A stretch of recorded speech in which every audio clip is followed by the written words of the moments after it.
Namaste to all. Hope all of you might have watched my previous video. Today we'll discuss about what is vapor pressure and different types of binary solutions. That is vapor pressure of liquid solutions is what we are going to discuss today. Liquid solutions. What are liquid solutions? Liquid solutions are obtained when the solvent is a liquid. We all know that. The solute can be a gas, liquid or a solid. In the previous section, we have discussed the solutions of gas in liquid. In this section, we shall discuss the liquid solutions containing solid or liquid solutes. In such solutions, the solute may or may not be volatile. We shall limit our discussions to binary solutions of the type solid in liquid and liquid in liquid. So before we go into the discussions, we have to learn the properties of these solutions. That is, before going into the properties, we have to discuss about what is vapor pressure of the liquid. So you have learned what is vapor pressure in the 11th standard. You will be remembering that also. So first, what is vapor pressure? Here, liquid solutions are formed, reading it once again, liquid solutions are formed by dissolving gas, liquid or a solid solute in liquid solvent. Binary solutions which contains only two components. That type of solutions are called binary solutions. So, you can see a diagram here. When a liquid, in this diagram, when a liquid is taken in a beaker, covered from above at a certain temperature, you can see a part of the liquid will evaporate and its vapors fill the space available in them. As the evaporation proceeds, the number of molecules in the vapor phase gradually will increase. There is a rate of evaporation gradually increases and they move about randomly in space above the liquid. Some of these molecules will strike the liquid surface and will get condensed. That is, in the beginning, the rate of evaporation increases. As the vapors above increases, the condensation also will start. And after some time, an equilibrium is achieved. That is, the rate of evaporation and the rate of condensation both will be equal. That is, it will take place at the same rate. And hence a pressure, a vapor, that those vapors will exert the pressure to the liquid. And this is called the vapor pressure. That is the pressure exerted by the vapors above the liquid surface in equilibrium with the liquid at a given temperature is called vapor pressure of the liquid. The pressure exerted by the vapors above the liquid surface in equilibrium with the liquid at a given temperature is called vapor pressure. That is, at a given temperature is very important because as the temperature increases, the vapors increases and the pressure also will increase. So, look, depending upon this particular point, temperature, we can learn the next part is what are the factors on which the vapor pressure of a liquid depends. The vapor pressure of a liquid depends upon, first, we know that nature of the liquid. That is, liquids which have weak intermolecular forces are more volatile because these molecules have greater tendency to escape into the vapor phase. And as a result, they will have larger vapor pressure. The second one, according to the definition that I had discussed earlier, the second is temperature. Vapor pressure increases with increasing temperature. And what would be the reason for that? This is due to the reason that with increase in temperature, the kinetic energy of molecules increases, which further increases the tendency to vaporize. As a result, more molecules of the liquids can go into the vapor phase. So, hope you have understood what is the vapor pressure. We have to discuss about two types of binary solution in this part. First is liquids in liquids. And the second one is solid in liquid. First one, vapor pressure of liquid in liquid solution. You can find here there are two liquids here, liquid 1 and liquid 2. That is liquid 1 and liquid 2 is mixed, and that is liquid 3. So here this is liquid 3 is actually a solution of liquid 1 and liquid 2. Each of these components, that is in this case what we are taking is a dealing with vapor pressure of two liquids. That is when two volatile liquids 1 and 2 are mixed together. The vapor phase consists of vapors of both the component of the solution because both are volatile. Once again repeating it, when two volatile liquids, as you can see in the diagram, liquid 1 and liquid 2 is mixed, both are volatile. So the vapor phase consists of the vapors of both the components of the solution. Consider P1 the vapor pressure of component 1 and P2 the vapor pressure of component 2. So P1 is the vapor pressure of component 1, P2 is the vapor pressure of component 2. Pt is the total vapor pressure exerted by the two components 1 and 2. That is in liquid 3 when both are mixed, the vapors of both will be there above, and so Pt is the total vapor pressure of component 1 and component 2. So here we are going to learn a new rule or new law called Raoult's law. What is this Raoult's law? According to Raoult's law, for a solution of volatile liquids, the partial vapor pressure of each component in the solution is directly proportional to its mole fraction. Once again repeating it, based on vapor pressure, we are going to correlate the vapor pressure between vapor pressure and mole fraction. So this was stated by a French chemist, Marie Raoult, in 1886. He carried out a series of experiments to study the vapor pressure of number of binary solutions. So here we are discussing about liquid and liquid. According to this law, for a solution of volatile liquid, the partial vapor pressure of each component in the solution is directly proportional to its component. That is, partial vapor pressure of component 1 is directly proportional to its mole fraction. Partial vapor pressure of liquid 2 is directly proportional to its mole fraction. The mathematical representation of Raoult's law. As I had discussed earlier, P1 is the partial vapor pressure of component 1. The statement is the partial vapor pressure of one component is directly proportional to its mole fraction. So P1 is directly proportional to its mole fraction. We can remove the proportionality constant by multiplying with a constant. For example, P1 is equal to a constant K. We can take it as K. P1 is equal to a constant K into its mole fraction X1. But for pure liquids, the mole fraction, that is, if the liquid is pure, the mole fraction of P1, mole fraction of this component, that is X1, is equal to 1. The mole fraction of a pure liquid is equal to 1. So K becomes equal to the vapor pressure of the pure solvent, which is denoted by P1 naught. So the equation changes to vapor pressure of the component 1 is equal to P1 naught, that is vapor pressure of the pure solvent, into the mole fraction of that component, that is liquid 1.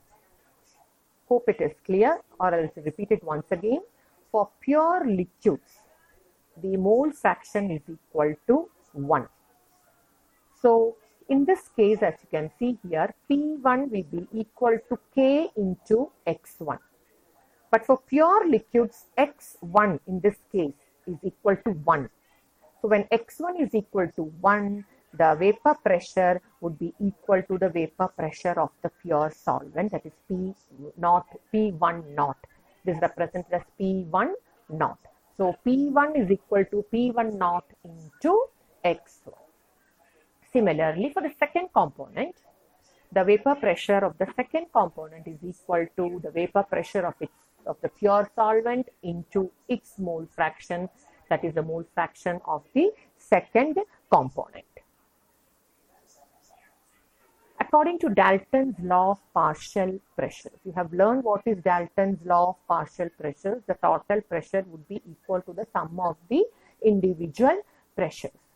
So here, the total pressure of the solution would be equal to P1 plus P2, the vapor pressure of one component plus the vapor pressure of the second component.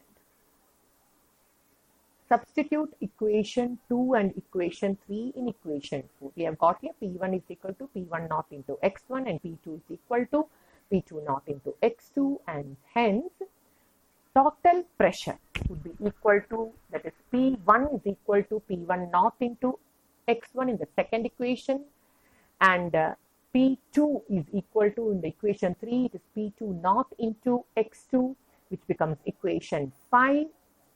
And we know that the sum of the mole fractions of the two components is always equal to 1. The sum of the mole fractions of the two components is equal to 1. So, you can write it as x1 plus x2 is equal to 1. So, x1 is equal to 1 minus x2. Repeating it once again, x1 plus x2. The mole fractions of the two components is equal to 1. Hence, x1 is equal to 1 minus x2. So, substituting this one, that is value of x1, equation 6 in equation 5, you get the total pressure is equal to, here x1 is taken as 1 minus x2. So, you can write it as P1 naught into 1 minus x2 plus P2 naught into x2, or total pressure is equal to, opening the brackets, P1 naught minus P1 naught into x2 plus P2 naught into x2, or total pressure, P total is equal to P1 naught plus P2 naught minus P1 naught. So, this means that the plot of pressure versus component 1, mole fraction of component 1 or component 2 should be a straight line. That is, the total pressure P is a linear function of the mole fraction of component 1, x1 or x2. This is clear from this equation.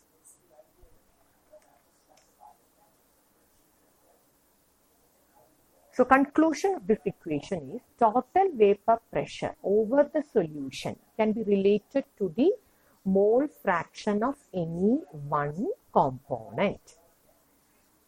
Total vapor pressure of the solution, as I had discussed earlier, of the solution varies linearly with the mole fraction of component 1 or both the components. Depending on the vapor pressure of the pure components 1 and 2, the total vapor pressure over the solution decreases or increases with the increase of mole fraction of both the components. Next is the graphical representation. According to Raoult's law, a plot of P1 against X1 should give a straight line passing through P1 naught when X1 is equal to 1. Similarly, a plot of plot of P2 against X2 also is a straight line passing through P02, when x2 is equal to 1. Once again repeating it, according to Raoult's law, a plot of, you can see in the figure, a plot of P1 against the mole fraction of 1, that is x1, should give a straight line. It is a straight line passing through P1 naught when x1 is equal to 1, that is mole fraction of that component is equal to 1. Similarly, a plot of P2 against x2 also is a straight line passing through P2 naught when x2 is equal to 1. And the total vapor pressure P exerted by the vapor above the solution is a sum of P1 and P2 as required by Dalton's law of partial pressure.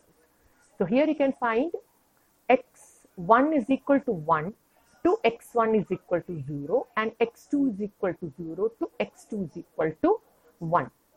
It gives a straight line, and the total pressure, which is shown in green color, P total is equal to P1 plus P2. P1 versus x1 obtained a straight line 1. You can find 1, the red color, P1 against x1. A straight line in red color is shown in the figure here. That is the graph plotted. The second one you can find P2 plotted against x2. P2 plotted against x2. x2 from 0 to x2 is equal to 1 is another straight line 2. Clear? Line 3, as you can see here, which is marked in red now, is the total pressure according to Dalton's law. P1 naught, you can see the circle here, the yellow portion being projected. P1 naught is less than P2 naught. You can find that in the figure, which indicates that the component 1 is less volatile than component 2. That is why it is less here. That is, the vapor pressure is less here. Vapor pressure is less means it is less volatile. General conclusion. The next part is, you can find here a formula P1 is equal to Y1 into P total and P2 is equal to Y2 into P total, where Y1 and Y2 are mole fractions of components 1 and 2. To make this more clear, you have learned this last year in states of matter. This is actually to find the composition of vapor phase of solution. That is, composition of vapor phase in equilibrium with the solution. Composition of vapor phase in equilibrium with solution can be calculated from the partial pressures of the two components of the solution. Consider Y1 and Y2. I am explaining this part written in the end. Consider Y1 and Y2, the mole fractions of component 1 and component 2 respectively in the vapor phase of the solution. Let Y1, if you want you can write it down, let Y1 and Y2 represent the mole fraction of component 1 and component 2 respectively in the vapor phase of the solution. Then Y1, that is the mole fraction of first component in vapor phase, is equal to, Y1 is equal to P1 divided by P1 plus P2. Hope all of you are writing it down because it is not there here. Y1 is equal to P1 divided by P1 plus P2, or P1 plus P2 is equal to P total. So that is equal to P1 divided by P total. P1 divided by P total. So P1 would be Y1 into P total. And what is Y1? Repeating it again. It is the mole fraction of component 1 in the vapor phase of the solution. So that is how we have got that equation. Similarly, the second one also has been derived the same manner. P2 is equal to Y2 into P total. There is a solved problem of this type last year in states of matter. Hope you children will be remembering it.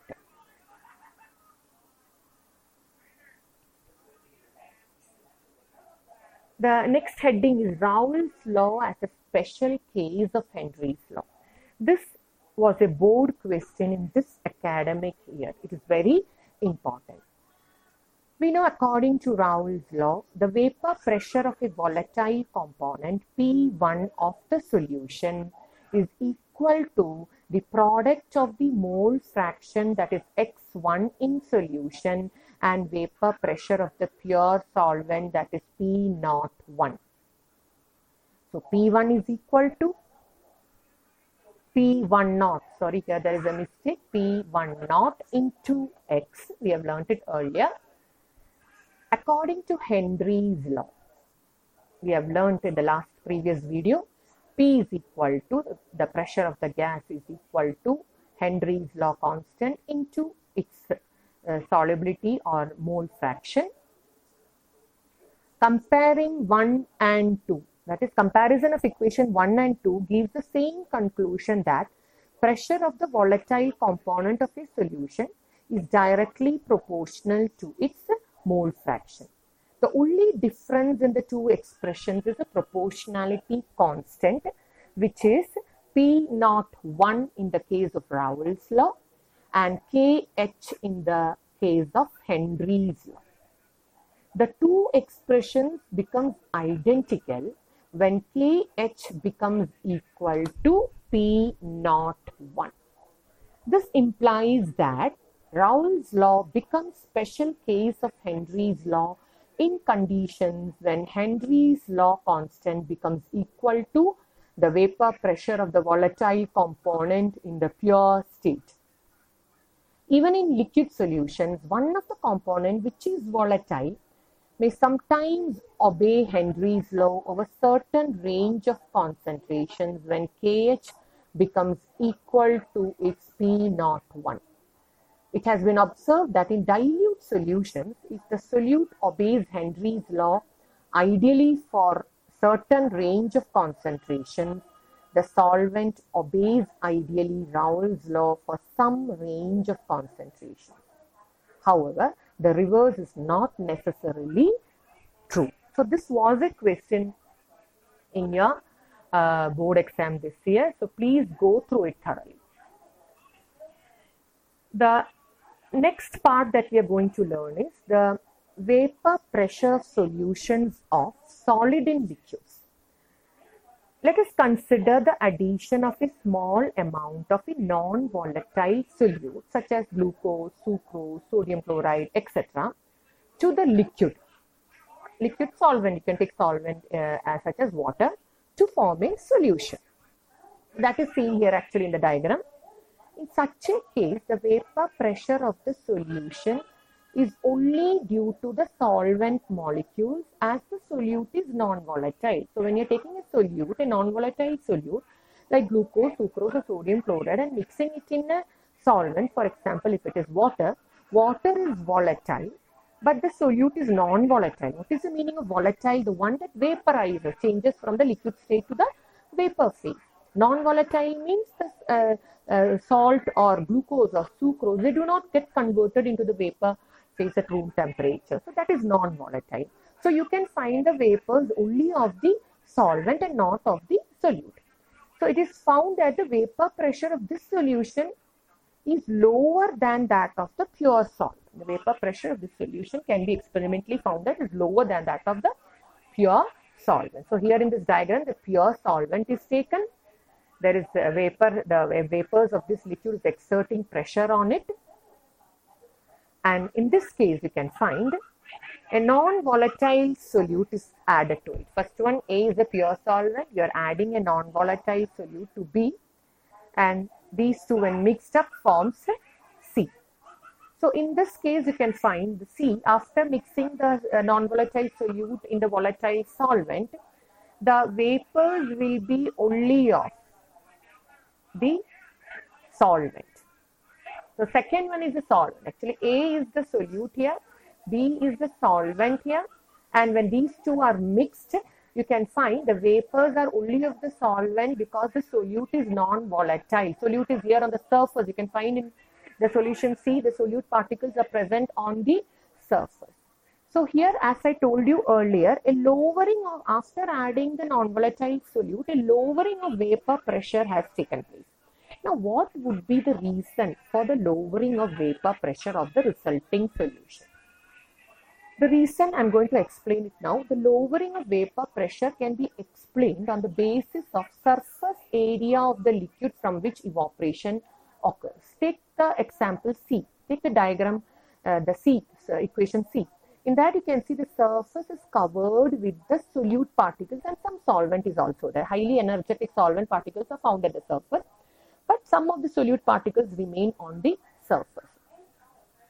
In such case, in such type of solutions, the evaporation of the liquid will take place from a lesser surface area because the surface area is covered by the solute particles.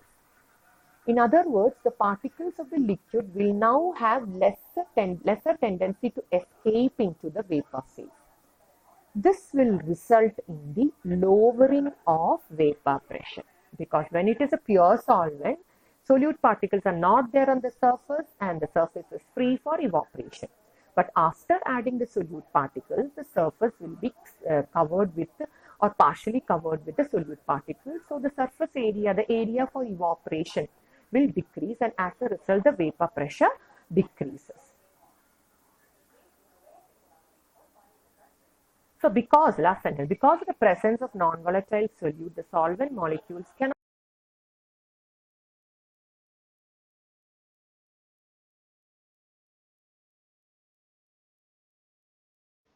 Next is Raoult's law for solution of solid in liquid. We have learned what is vapor pressure, the reason for the lowering of vapor pressure of solution. So the next is Raoult's law. The French chemist Raoult carried out a series of experiments to study the vapor pressure of a number of binary solutions. You might be knowing what is a binary solution, a solution in which there are two components. On the basis of the results of the experiment, he proposed a generalization called Raoult's law, which states that the vapor pressure of a solution containing a non-volatile solute is directly proportional to the mole fraction of the solvent. Vapor pressure of a solution containing a non-volatile solute. The solute is non-volatile, but the solvent is volatile. So the vapor pressure will be only because of the vapors of the solvent and not because of the solute. So vapor pressure of the solution containing a non-volatile solute is directly proportional to the mole fraction of the solvent. In case of solution containing two components, consider a solution containing two components, component 1 which is volatile solvent and component 2 which is non-volatile solute. Then the vapor pressure of the solution is given by vapor pressure of the solution is equal to the vapor pressure of the solvent in solution. We know the vapors are only because of the presence of the solvent, because only the solvent is volatile and the solute is non-volatile. So vapor pressure of the solution is simply because of the vapor pressure of the solvent. That is why it is written equal to the vapor pressure of the solvent in solution, which is represented as P1. P1 is the vapor pressure of the solvent in the solution, which is directly proportional to, according to Raoult's law, mole fraction of the solvent, and which is represented as X1, or P1, which is the vapor pressure of the solution, is represented as P1, is directly proportional to X1, and P1, to remove the proportionality constant, is equal to K into X1, where K is the proportionality constant. So vapor pressure of the solution is equal to a constant into the mole fraction of the solvent. Now we can find a graph being plotted here, a plot of mole fraction of solvent versus vapor pressure. Here you can find the mole fraction is in the x-axis and vapor pressure in the y-axis. You can find it is directly proportional, so you get a straight line, which the straight line meets at a point at x is equal to 1, and that point is the vapor pressure of the pure solvent, which is represented as P1 naught. Once again repeating it, x is taken, that is mole fraction is taken the x-axis, vapor pressure in the y-axis is directly proportional, so you get a straight line. The straight line meets at a point where at x1 is equal to 1, you can find the line is meeting at a point in the y-axis, and that is the vapor pressure of the pure solvent, which is represented as P1 naught. Now for pure liquids means when there is no solute, only when there is a solvent, x1, its mole fraction is equal to 1. So for pure liquids, x1 is equal to 1. So in the previous equation, P1 is equal to K into x1. There when x1 is equal to 1, the proportionality constant becomes equal to that of the vapor pressure of the pure solvent, that is P1 naught. So the K is replaced by P1 naught. So this becomes P1 is equal to P1 naught into x1. So P1 is vapor pressure of the solution, P1 naught when only when there is a solution, only when there is a solvent, the mole fraction is 1.